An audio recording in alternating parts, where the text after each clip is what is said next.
Creativity's always the name of the game in movies. But when it comes to live-action remakes, the more you switch things up, the more likely you're gonna catch some heat. Having learned the hard way from the drama with Ariel and Snow White, Disney's Lilo and Stitch project tried to dodge the mess from day one, rolling out a 626 design that's pretty much a carbon copy of the 2002 original. They even brought back Chris Sanders, the OG voice of Six Sonka Addicts, to vibe with his brainchild again. After a string of flops, Disney's clearly playing it smart, hoping this summer blockbuster can claw back some of their lost cred. So, does Lilo and Stitch keep its promise not to wreck the classic Is This Live-Action Remake a Banger? Or did they fumble the bag somewhere? Let's dive into it in today's video. Before we jump in, big shout out to y'all for the comments, likes, and subscribes. That's the juice that keeps us pumping out fire content like this. Let's get it. It all kicks off on planet Turo, where the United Galactic Federation is roasting Dr. Jumba this wild scientist from Queltequan, for some shady genetic experiments. He cooked up 626, a beast who's unstoppable, crazy strong, super smart, but also a total chaos gremlin, sentenced to exile. 626 yoinks a patrol ship and bolts to some random planet. Turns out, that planet's Earth. And 626 crash lands in dreamy Hawaii, where 6-year-old Lilo's been low-key wishing for a real friend. With their parents gone, Lilo and her sister Nani are just scraping by, barely meeting the demands of social services. Nani's fighting to keep custody of Lilo, but their cash flow's not cooperating. By some wild twist of fate, this fugitive alien and orphaned kid start forming a super special bond. At first glance, this 2025 flick feels like a flawless 3D glow-up of the original. From the Turo Council meeting to Stitch getting locked up, climbing onto his escape ship, even that frog he meets when he hits Earth, it's all lifted straight from the cartoon, down to the camera angles. Who could forget that dude always dropping his ice cream cone in the animated movie? Yup, he's back for his big screen moment. The VFX for Stitch is on point, super lively.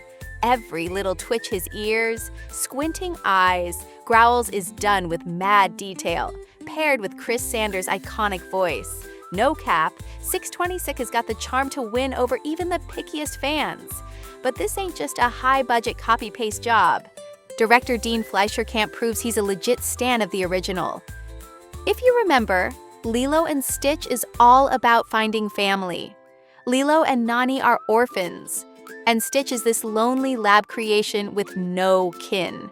Camp gets the heart of the story and knows what to lean into. Right off the bat, the movie spends time showing Lilo and Nani's life. Lilo's acting out because she's missing grown-up attention, while Nani knows it but is swamped working to keep the lights on. Plus, they're both stressed by social services, who think Lilo might be better off with another family. This deep dive into the OG story makes lines from the cartoon like, "I like you better as my sister than my mom," or Stitch struggling to say family hit way harder. Compare that to The Lion King's live action, which copied the cartoon frame for frame but felt soulless. Lilo and Stitch shows real heart in capturing the story's core. It might not nail every feeling 100%, but to me, the big moments are handled with care, with clear cause and effect. If you've seen Camp's earlier flick, Marcel the Shell with Shoes On, you know he's a pro at weaving grown-up stories into cute, small characters. Lilo and Stitch pulls this off fun, hilarious, but still shows Stitch's glow up from a reckless wrecker to someone who cares. With that solid base, the team felt bold enough to sprinkle in their own changes. Yup, bet while this is a faithful remake, live action always needs some tweaks. For example, you can't have Stitch yeeting a whole truck into a volcano, exploding, then blasting off like a rocket in real life. Jumba and Pleakley. Those two also had to get a makeover.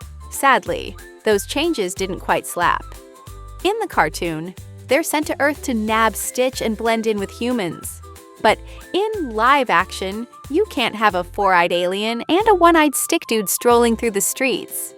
So they switched to human forms. which kinda kills their charm. Real talk, I didn't crack a smile at any of Jumba or Pleakley's scenes. Having actual human actors play them loses a lot of their quirky vibe.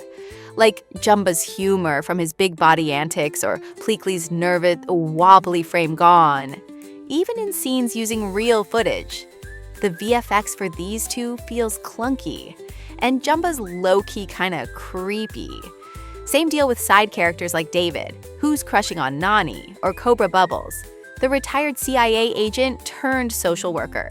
You can cut the filmmakers some slack, though, because those characters' charm relied heavily on the cartoon's art style, and finding actors who match that vibe is tough. So don't be too bummed if Jumba and Pleakley are mostly human, or if Cobra Bubbles isn't as cool and stoic as in the original. Speaking of acting, while Stitch is crafted with mad love, Lilo's not quite there. Child star Maya Kealoha is still super cute and shines in playful scenes with 626. But in the heavy moments, she struggles to bring those deep emotions. To be fair, Disney cast her when she was only 5. I noticed a couple times the camera cuts away from Lilo's face, probably to hide her not nailing the expressions. But like I said, it depends on your expectations. If you just want a 6-year-old Lilo, Maya Kealoha's natural and doesn't need to act much, so far. The changes from the original seem to be flops, right? But hold up, Lilo and Stitch has one tweak that not only keeps the OG vibe, but adds depth to the story. And that's Nani, Lilo's big sister. In the cartoon, fans notice Nani's room is decked out with medals and trophies, hinting she was a surfing star. You can guess that after their parents died, Nani ditched her dreams to raise Lilo, working as a server on the island. Inspired by this detail, the 2025 live action gives Nani her own full-on arc. She's not just fighting to keep custody of Lilo, she's torn between securing a stable future and needing a steady job instead of relying on waitressing forever. Above all, she deserves to chase her own passions. This conflict makes the final showdown hella gripping, building on a subtle hint from the original. The filmmakers didn't have to worry about their additions feeling random. They even beefed up the bond between Nani and Stitch, something the cartoon didn't dig into much. To me, this is the kind of remix future live-action flicks should take notes from. Change things, but stay true to the values that made the original a hit. Lilo and Stitch slays this. Making the Ohana theme family means no one gets left behind or forgotten feel even broader. It's like, even if distance splits you up, love keeps you family, all in all, despite some hiccups. This live-action Lilo and Stitch is a heartfelt remake, funny, full of energy, with a message that lands just right. It's the perfect summer vibe to kick things off. And it hits 2000s kids right in the feels with memories of 626 and Lilo's friendship. So don't sleep on hitting the theater to soak in Hawaii's chill island views, those dope hula dances, Elvis Presley's timeless bangers, and this adorable duo. I bet kids and parents alike will find plenty to love. That's all our thoughts on Disney's latest live-action drop. What about you? Is Lilo and Stitch the best live-action remake the Mouse House has ever done? Drop your comments if we missed anything. Thank you so much for your comments, likes, and subscriptions. They fuel our drive to keep making videos like this. Catch you in the next one.